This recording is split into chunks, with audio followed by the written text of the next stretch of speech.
2026 সালে এসেও আপনি যদি এক্সেলের এই ফর্মুলা ট্রিক্সগুলো না জানেন, তাহলে আপনি চাকরির ক্ষেত্রে অনেক পিছিয়ে থাকবেন এবং আপনার চাকরি খোঁজার ক্ষেত্রেও অনেক পিছিয়ে থাকবেন। এগুলো জানতে হলে আমাদের চ্যানেলকে সাবস্ক্রাইব করতে হবে, কারণ আমাদের এই চ্যানেল এরকম ট্রিক্স নিত্য নতুন আপলোড করবে এবং করছে।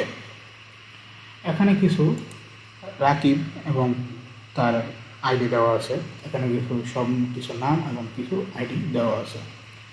এখন এগুলো কিভাবে এই রাকিব আর যে তার আইডি কীভাবে আলাদা করতে হয়, এগুলো আমরা গত একটা ভিডিওতে আমরা দেখাইছি। প্রয়োজন পড়লে ওই জায়গাতে দেখে নেবেন। আজকে আমরা ওই জায়গায় যাব না।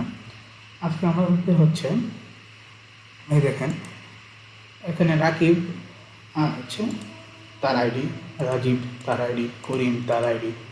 তো এইগুলো বলা হয়েছে, ধরে নেন 1000 ডাটা আপনাকে বললো যে আপনার বস বা আপনি যে জায়গায় চাকরি ইন্টারভিউতে গেলেন, আপনাকে বলা হলো যে এগুলো নেম আর নাম্বার, রাকিবের নাম আর রাকিবের আইডি নাম্বার আলাদা করা। আপনি যদি ম্যানুয়ালি কপি পেস্ট করেন, Ctrl+C Ctrl+C Ctrl+V এভাবে কপি পেস্ট করেন, তাহলে আপনার অনেক সময় লাগবে।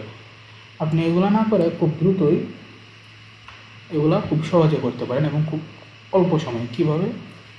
আপনি এই সবগুলো ডাটা সিলেক্ট করবেন,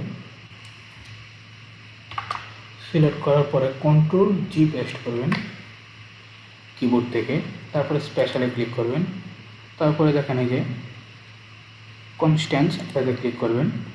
এখন আপনার কী দরকার? আপনার দরকার হচ্ছে ট্যাক্স, মানে নামগুলো। তাহলে এই যে বাকিগুলো যেগুলো আছে এগুলো রাইট চিহ্ন মুছে দেবেন, তারপর অফে দেবেন। দেখেন নামগুলো কালার হয়ে গেছে। তখন আপনি Ctrl+C দিয়ে কপি করবেন এবং Ctrl+V দিয়ে পেস্ট করবেন। এখন আপনার আইডিগুলোও তো লাগবে। আইডিগুলোর জন্য আবার এগুলো সিলেক্ট করবেন, Ctrl+G পেস্ট করবেন কিবোর্ড থেকে, তারপর স্পেশাল, তারপরে কনস্ট্যান্স। আগে তো আমাদের দরকার ছিল ট্যাক্স, তো আমরা ট্যাক্স সিলেক্ট করে রাখছিলাম। এখন আমাদের দরকার হচ্ছে নাম্বার, তাহলে আমরা নাম্বারটা রেখে বাকিগুলো আনসিলেক্ট করে দিলাম, তারপর ওকে। আমরা কপি করলাম, Ctrl+V দিয়ে পেস্ট করে দিলাম। দেখেন খুব দ্রুত কিন্তু এই কাজটা হয়ে গেছে। দেখছো কি? সাবস্ক্রাইব করো।